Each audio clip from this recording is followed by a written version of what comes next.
नमस्कार साथियों, JRF political academy में आप सभी लोगों का एक बार फिर से स्वागत है।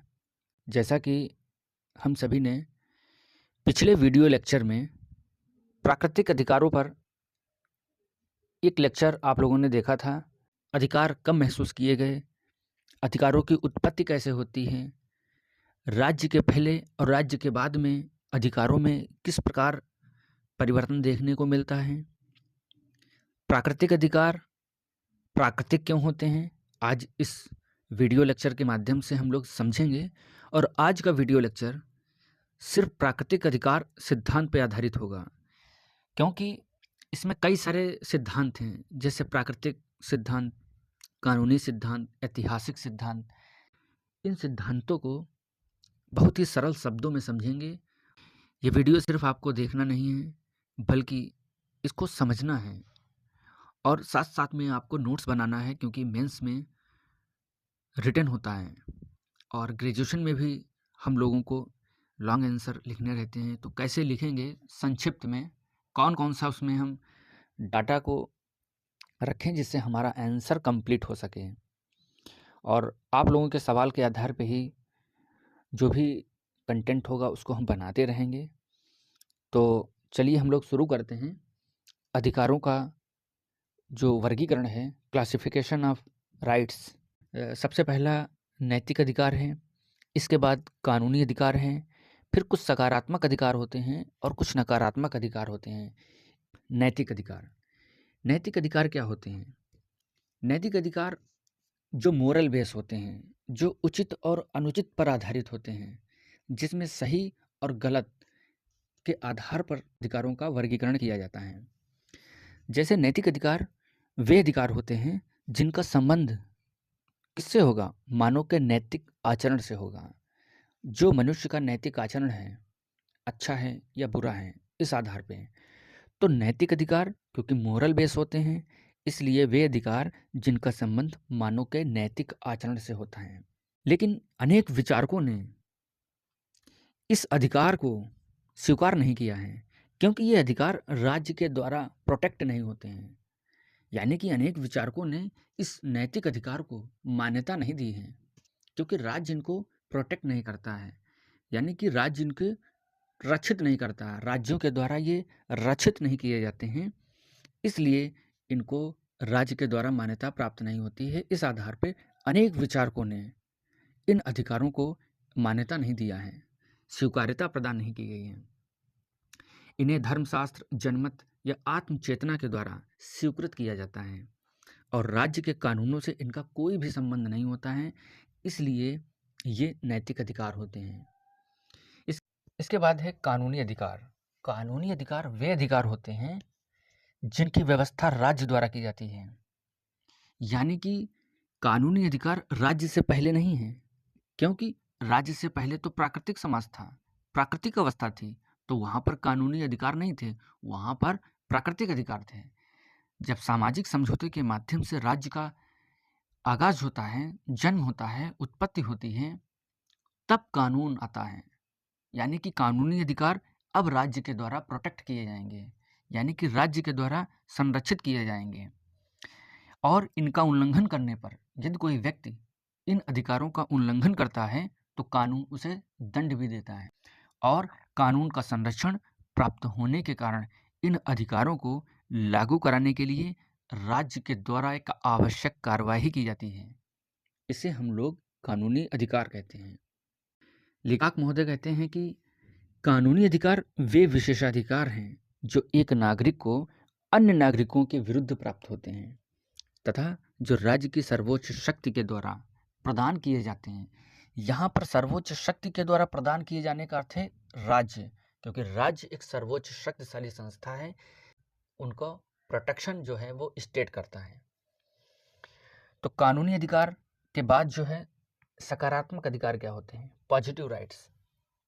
सकारात्मक का अर्थ है कि पॉजिटिव, यानी कि राज्य हस्तक्षेप कर सकता है यदि किसी के अधिकारों में, यदि किसी अधिकारों का कोई अतिक्रमण कर रहा है तो राज्य वहाँ पे एक्टिव होकर लोगों के अधिकारों की रक्षा कर सकता है।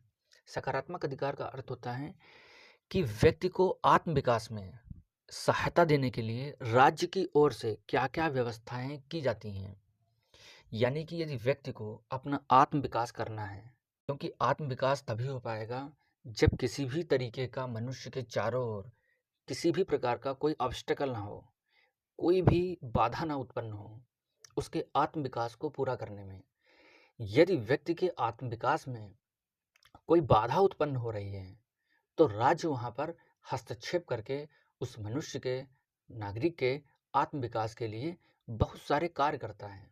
जो बाधाएं उस मनुष्य के विकास के समक्ष आएंगी, राज्य उनको दूर करने का कार्य करेगा और ये तभी कर पाएगा जब राज्य वहाँ पे सकारात्मक दृष्टि से हस्तक्षेप करेगा। ठीक है, तो सकारात्मक अधिकार में राज्य कुछ करता है मनुष्यों के डेवलपमेंट के लिए। ठीक है, यहाँ पे राज्य एक्टिव होता है सकारात्मक अधिकार में, लेकिन राज्य सिर्फ पॉजिटिव नज़रिए से ही हस्तक्षेप इंटरवीन करेगा और उसका उद्देश्य क्या होगा, जिससे मनुष्य अपना आत्म विकास कर सके। तो सकारात्मक अधिकार वे अधिकार जिनके पालन के लिए राज्य से सकारात्मक हस्तक्षेप आवश्यक होता है।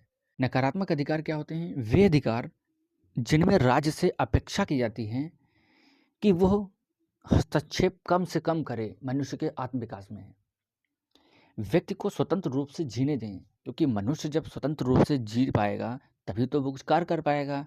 यदि कोई व्यक्ति अपने कार्य करने की स्वतंत्रता उसे प्राप्त है और राज्य लगातार बारंबार उसमें हस्तक्षेप कर रहा है तो वो व्यक्ति कैसे कार्य कर पाएगा? आपकी पढ़ाई में कोई बार बार हस्तक्षेप करे तो आप पढ़ नहीं पाएंगे। आप जब पढ़ नहीं पाएंगे तो आप डिग्निटी लाइफ कैसे जी पाएंगे? आप अपना डेवलपमेंट नहीं कर पाएंगे। तो निगेटिव राइट्स में ये कहा जाता है कि राज्य को मना किया गया है, यानी कि राज्य हस्तक्षेप कम से कम करेगा, ना के बराबर करेगा। राज्य को बार बार हस्तक्षेप करने की ज़रूरत नहीं है। ज़्यादातर हम लोग जो मौलिक अधिकार होते हैं वो नकारात्मक अधिकार होते हैं, क्योंकि मौलिक अधिकारों में राज्य बार बार इंटरवीन नहीं करता है। यदि कभी राज्य मनुष्य के मौलिक अधिकारों में बार बार हस्तक्षेप करता है तो हम लोगों को राइट बनता है, नागरिकों को, अनुच्छेद 32 के तहत अपने अधिकारों की रक्षा कर सकें, जिसके लिए सेफ गार्ड के रूप में सर्वोच्च न्यायालय अपनी भूमिका निभाता है। तो नकारात्मक अधिकार में राज्य को मना किया जाता है कि आपको बार बार हस्तक्षेप नहीं करना है मनुष्य के डेवलपमेंट में। उसको कार्य करने की स्वतंत्रता दी गई है, उसको कार्य करने दिया जाए। उसको बोलने की स्वतंत्रता है तो उसे बोलने दिया जाए। उसको आवागमन की स्वतंत्रता है तो उसे आवागमन की स्वतंत्रता दी जाए। इसके बाद हम लोग अधिकार विषयक सिद्धांत पढ़ेंगे, यानी कि थ्योरीज ऑफ राइट्स। ठीक है, व्यक्ति के यह अधिकार कैसे अस्तित्व में आते हैं इसको हम लोग समझने का प्रयास करेंगे और वर्तमान समय में इन अधिकारों का क्या रूप होना चाहिए इस संबंध में समय समय पर अनेक सिद्धांतों का प्रतिपादन किया गया। इन्हें ही अधिकार विषयक सिद्धांत कहते हैं। और अधिकार विषयक सिद्धांत जैसे natural theory of rights, legal theory of rights, historical theory of rights, social welfare theory of rights और आइडियलिस्टिक थ्योरी ऑफ राइट्स, यानी कि प्राकृतिक अधिकार, वैधानिक, ऐतिहासिक और समाज कल्याण सिद्धांत और आदर्शवादी व्यक्तिवादी सिद्धांत।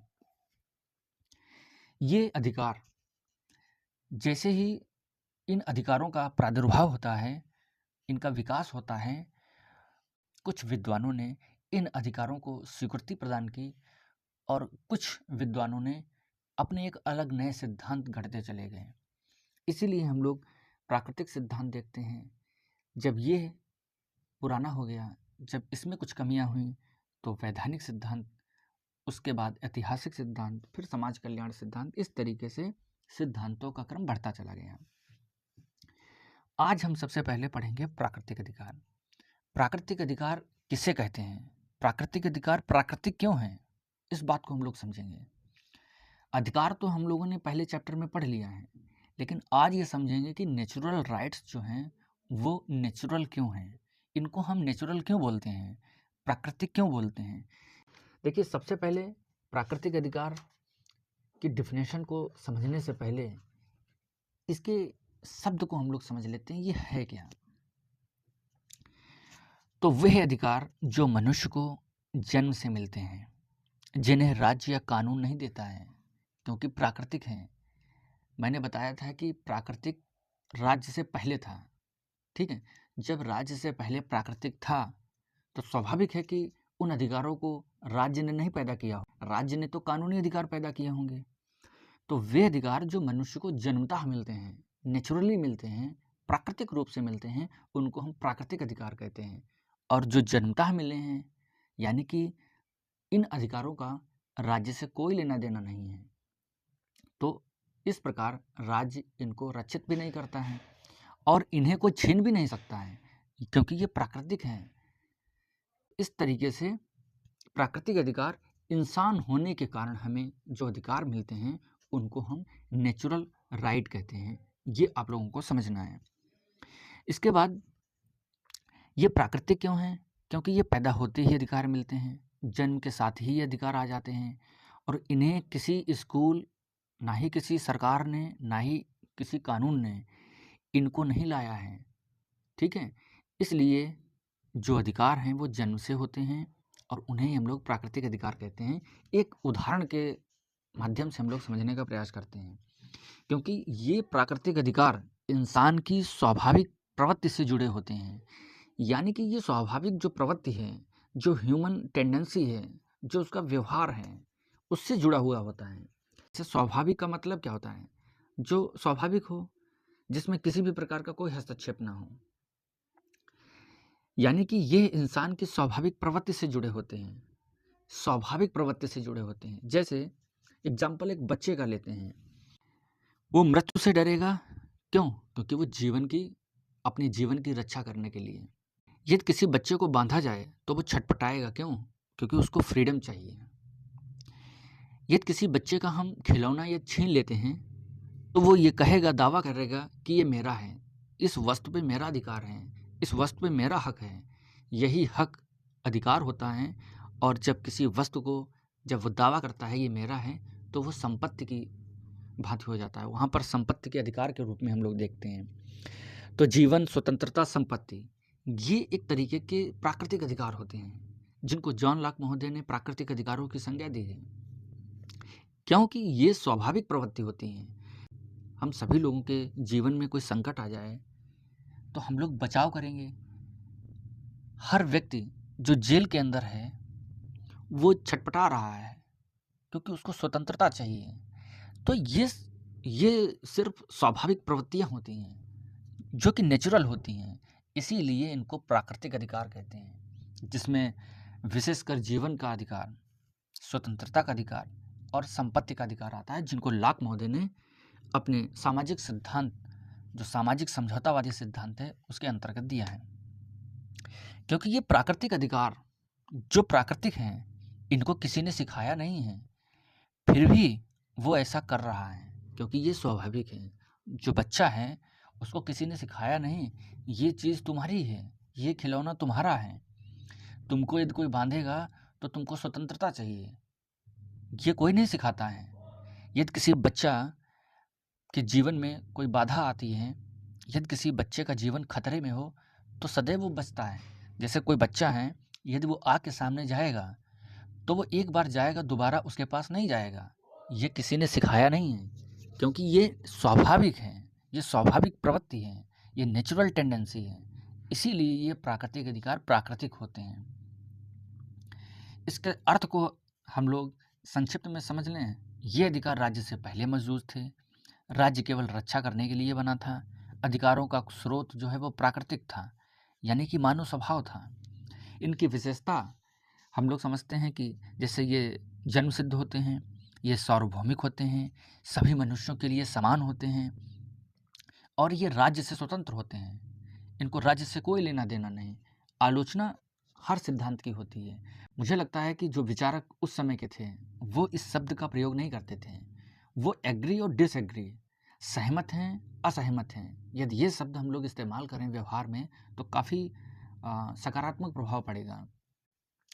तो हर सिद्धांत के कुछ विचारक जो हैं अपने पूर्ववर्ती सिद्धांत के विचारों से असहमत थे, तो उन्हीं के क्रम में प्राकृतिक अधिकारों में भी कुछ कमियां नजर आईं। कमी ये नजर आई कि इन अधिकारों की कोई स्पष्ट व्याख्या, कोई स्पष्ट सूची नहीं है कि कौन कौन से प्राकृतिक अधिकार हैं, हम किन किन को प्राकृतिक अधिकार की संज्ञा देंगे। एक तो इस पे प्रश्न चिन्ह खड़ा हुआ। दूसरी जो असहमति दर्ज कराई वो प्रकृति या ईश्वर के द्वारा जो स्पष्ट अवधारणा थी उसको लेकर है कि हम प्रकृति को क्या समझें, हम ब्रह्मांड समझें, ईश्वर समझें, क्या समझें, इस पे प्रश्न चिन्ह खड़ा हुआ। इसके बाद ये सिद्धांत व्यवहारिक नहीं है क्योंकि राज्य के बिना अधिकार सुरक्षित नहीं रह सकते हैं। स्वाभाविक है, उद्योग और समाज की बदलती जरूरतों को ये समझ नहीं पाया। इसलिए विद्वानों ने कहा है कि अधिकार तब तक अर्थहीन है जब तक राज्य उन्हें मान्यता न दे। यानी कि अधिकार तो तभी मान्य होंगे जब राज्य उनको मान्यता देने का कार्य करेगा, तभी वो अधिकारों की श्रेणी में आएगा। अन्यथा प्राकृतिक अधिकार जैसे किसी भी प्रकार के अधिकार को हम मान्यता नहीं देंगे। ये इस सिद्धांत की कमी है। और जब इस सिद्धांत में कोई द्वंद्व उत्पन्न होता है तो एक नया सिद्धांत उभर कर आता है जिसको हम लोग अगले वीडियो लेक्चर में समझेंगे। जैसे अधिकारों के संबंध में ये सभी जानते हैं कि ये सिद्धांत सबसे प्राचीन सिद्धांत है। इस सिद्धांत के अनुसार मनुष्य को प्रकृति से ही कुछ अधिकार प्राप्त होते थे और सभी अधिकार जन्म से ही प्राकृतिक रूप से प्राप्त होते थे, क्योंकि मनुष्य के सभी अधिकार जन्मजात तथा प्राकृतिक होते हैं। इसीलिए राज्य तथा समाज के द्वारा इन अधिकारों पर किसी भी प्रकार का कोई प्रतिबंध नहीं लगाया जा सकता है, क्योंकि ये प्राकृतिक हैं। प्राकृतिक अधिकार का सिद्धांत बहुत पुराना सिद्धांत है। प्राचीन यूनानी चिंतन में भी इसका प्रतिपादन सबसे पहले सोफिस्ट विचारकों के द्वारा देखा गया। इसके बाद रोमन विचारक सिसरो ने भी इसकी जबरदस्त व्याख्या की है। सिसरो ने कहा है कि मनुष्य के व्यक्तित्व के विकास में प्राकृतिक नियम का सिद्धांत काफ़ी महत्व रखता है, विशेषकर जबकि संसार भर के सभी प्राणियों में समानता और भ्रातृत्व की भावना का संचार हो रहा है। इसके बाद टॉमस पेन प्राकृतिक अधिकारों के समर्थक हैं। वो ये कहते हैं कि प्राकृतिक अधिकार वे अधिकार हैं जो मनुष्य के अस्तित्व को ही कायम रखने के लिए आवश्यक होते हैं। आशीर्वादम ने एक बात कही है कि अधिकार उसी प्रकार मनुष्य की प्रकृति के अंग होते हैं जिस प्रकार उसकी चमड़ी का रंग। इसकी विस्तृत व्याख्या करने या औचित्य बताने की कोई आवश्यकता नहीं, ये तो स्वयं सिद्ध हैं। इसका अर्थ क्या हुआ? ये कह रहा है कि अधिकार उसी प्रकार मनुष्य की प्रकृति के अंग हैं जिस प्रकार उसकी चमड़ी का रंग। आखिर इंसान के जन्म से ही त्वचा का रंग कोई पूछता नहीं है, ठीक, ये त्वचा का रंग भूरा क्यों है, ये त्वचा का रंग सफ़ेद क्यों है। तो आखिरकार इंसान के जन्म से ही ये प्राप्त होता है। त्वचा का रंग कैसा है ये पूछने की जरूरत नहीं है, वो तो प्राकृतिक है। इसीलिए उन्हें साबित करने की कोई आवश्यकता नहीं है। हमें सांस लेने के लिए किसी से अनुमति नहीं लेनी पड़ती है। जब हमें भूख लगती है तो खाना मांगना ही पड़ता है, खाने की ज़रूरत महसूस होती है। ये नेचुरल है, क्योंकि यही हमारी ज़रूरत है, यही हमारा हक है, इसी को अधिकार बोलते हैं। इसलिए अधिकार इंसान के साथ पैदा होते हैं। जैसे आँखें हैं, हाथ हैं, इनका रंग है, इनको साबित करने या समझाने की कोई ज़रूरत नहीं होती है। तो आशीर्वादम महोदय का ये कमेंट का आज से इस प्रकार से इसको हम लोग समझ सकते हैं, जैसे कहते हैं कि अधिकार उसी प्रकार मनुष्य की प्रकृति के अंग होते हैं जिस प्रकार उसकी चमड़ी का रंग। इसके समर्थक हम सभी लोग जानते हैं, हॉब्स हैं, लॉक हैं, रूसो हैं, मिल्टन हैं, टॉमस पेन हैं, स्पेंसर है, ब्लैकस्टोन हैं, सिसरो हैं, सोफिस्ट हैं, ये सब विचारक हैं। सभी समर्थकों को आपको याद करना है। जो इनके कमेंट हैं, इन कमेंट को आपको समझना है, तभी आप थ्योरी को अच्छे से समझ पाओगे। इसके बाद हम लोग समझते हैं कि इस सिद्धांत का प्रभाव क्या पड़ा है। तो प्राकृतिक अधिकारों के सिद्धांत का राजनीति विज्ञान पर गहरा असर पड़ता है और दूरगामी प्रभाव पड़ा है। दूरगामी प्रभाव किस संदर्भ में पड़ा है? जैसे मौलिक अधिकार। इस सिद्धांत ने यह स्पष्ट किया है कि जीवन, स्वतंत्रता और समानता जैसे अधिकार मनुष्य को राज्य से नहीं बल्कि उसके जन्म के साथ प्राप्त होते हैं। और इसके सकारात्मक प्रभाव क्या हैं? इसके सकारात्मक प्रभाव के रूप में लोकतंत्र, संवैधानिक शासन की नींव पड़ी, निरंकुश राजशाही को चुनौतियों का सामना करना पड़ा और आधुनिक संविधान में मौलिक अधिकारों की व्यवस्था विकसित हुई। मानवाधिकारों की अवधारणा तथा राज्य को जनता के प्रति उत्तरदायी बनाने का विचार भी इसी सिद्धांत से ही निकला है। और इसके नेगेटिव इम्पैक्ट क्या हैं वो भी सामने नज़र आते हैं कि प्राकृतिक अधिकारों को कोई स्पष्ट सर्वमान्य सूची नहीं मिलती है। ये एक भ्रम की स्थिति आज भी बनी हुई है। यह सिद्धांत व्यक्ति की स्वतंत्रता पर अत्यधिक जोर देता है, जिससे सामाजिक कर्तव्यों और सामूहिक हितों की उपेक्षा होती है। इसके अतिरिक्त जन्म से अधिकार होने का कोई वैज्ञानिक प्रमाण न होने के कारण कई विचारकों ने इसे दार्शनिक कल्पना कहकर आलोचना की है। इस प्रकार कहा जा सकता है कि प्राकृतिक अधिकारों का सिद्धांत पूर्ण न होते हुए भी आधुनिक राजनीतिक व्यवस्था, लोकतंत्र और अधिकार चेतना का मूल आधार बना हुआ है। इसके कुछ आलोचनाएं हैं, हम लोग उनको पॉइंट के रूप में समझ सकते हैं। जैसे प्राकृतिक शब्द जो है वो अस्पष्ट और भ्रामक है। प्रोफेसर रिची ने कहा है कि नेचुरल जो शब्द है उसी को डिफाइन नहीं कर पाए हैं। हम संपूर्ण ब्रह्मांड माने कि सृष्टि का वो भाग जहाँ पे मनुष्य रहते हैं, हम इसको आदर्श या पूर्ण लक्ष्य को माने, क्या माने, ये स्पष्ट नहीं है।